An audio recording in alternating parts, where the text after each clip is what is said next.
to date.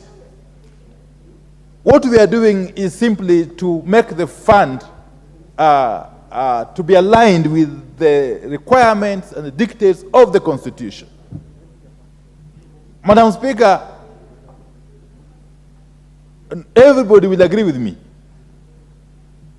that NGCDF has been one such fund that has had the greatest possible impact on the lives of the ordinary citizen.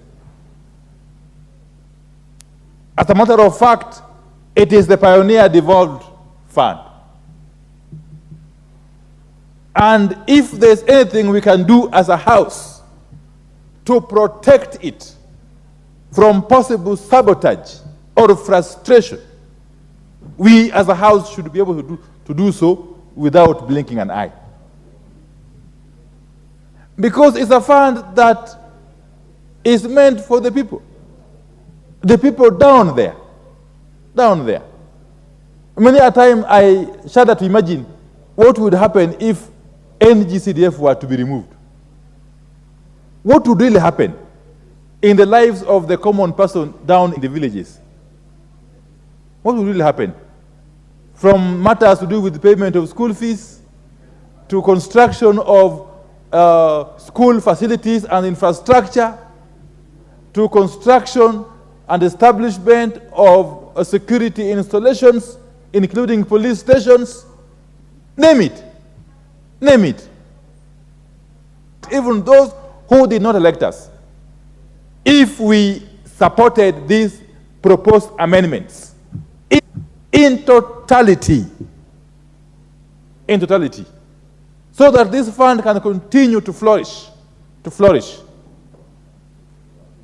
But I've got one rider. You know, there is misconception out there, and that misconception has continued to linger,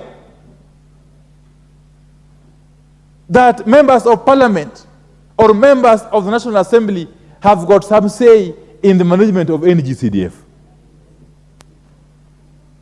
Rather than the legislative work we do here, by way of creating a legislative framework, and then perhaps the appropriation of funds we do,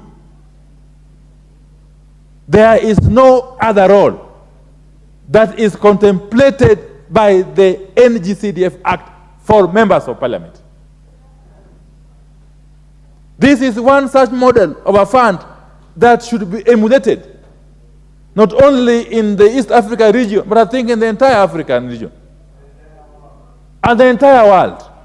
The entire world should take cue from the practice in Kenya, insofar as NGCDF is concerned. So without really saying too much, I totally support these proposed amendments, and I urge my colleagues to equally support them so that we can continue to serve our people. And I want to thank the chairman of the NGCF committee, Honorable Musa Sirma, yes, for doing a good job in that very important committee. I also want to thank the members of the budget committee under their chairman.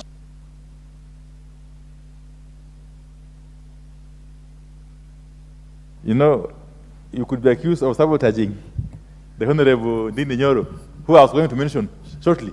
You know, the chairman of the budget committee and his team have been very, very, very instrumental in ensuring that monies are appropriated towards NGCDF fund. And I want to thank all other members who have in one way or another supported the entrenchment of the NGCDF fund.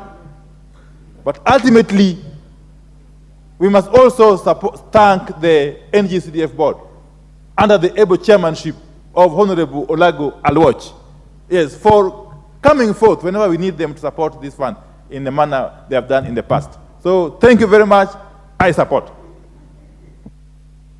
Thank you. Can I have the mic? The Honorable